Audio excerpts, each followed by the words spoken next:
Hey friends, thank you for hanging out with me today. I wanted to talk about prayers. Do you believe God hears your prayers? And if He hears them, do you believe He cares about them? And if do you believe He wants to answer our prayers? Like that whole thing about prayers. And then how do we pray? What is our prayer supposed to look like? What's the perfect model of prayer? I know for me, it comes out of Matthew 6 with Jesus teaching the disciples how to pray. And then also the consistency of my prayers come from Thessalonians, where Paul just tells us to pray without ceasing. So I can recall back in May, it was Wednesday, May 1st. May 1st, a local news station was supposed to head out to my classroom and capture me in my element for 2 class periods. And I knew about that probably the week before the appointed time, and I was fine. But that morning, driving to work, my heart started racing, my palms got sweaty, I got nervous, a spirit of nervousness came over me, and I just couldn't compose myself. And I turned to my daughter, I said, "Girl, I'm really nervous." And she goes, "Why?" And I just was like, "I don't know."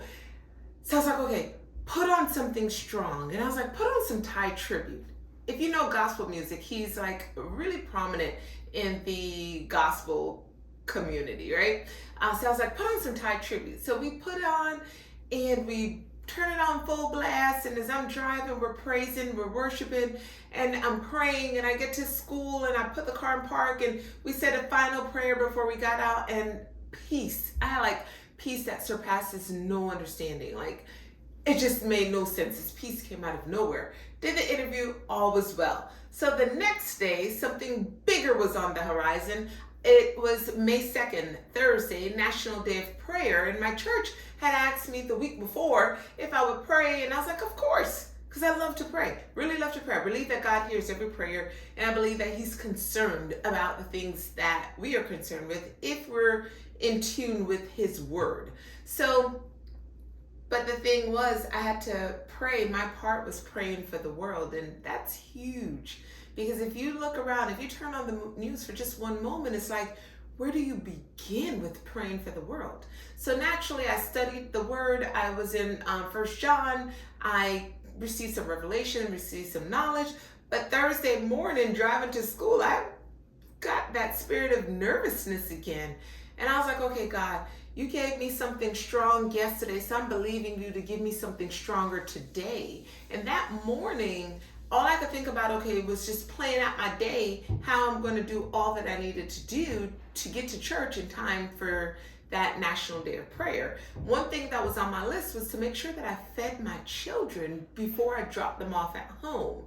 Now, driving to I'm Jamaican, so driving to Golden Crust Patty Shop in my town, I was like, okay, get there, order their patties. We're driving away, and I bit into mine, and it wasn't what I was thinking.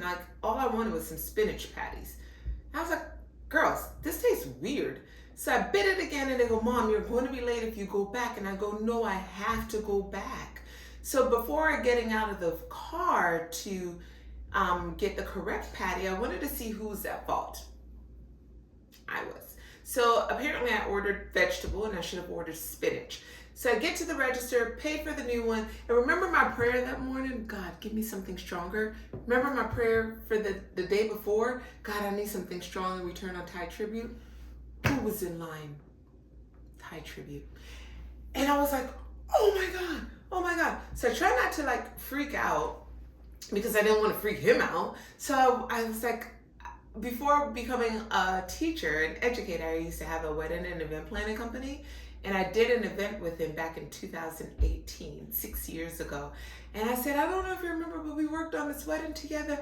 And he was like, oh, yeah. So I was like, oh my God, would it be too much if I asked you to come outside? And my girls were just ecstatic. And what they saw was just God just doing His thing. So the thing is, when you pray, it's okay to ask God for what you want.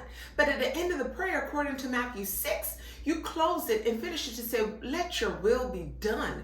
Because that's where I'm at today. Like, I'm going to pray for the desires of my heart, but I'm going to say, nevertheless, God, let your will be done.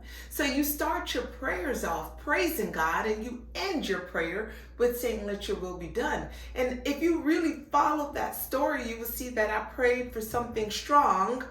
He gave me the gospel artist on the radio, and the next day I prayed for something stronger. He sent the whole artist.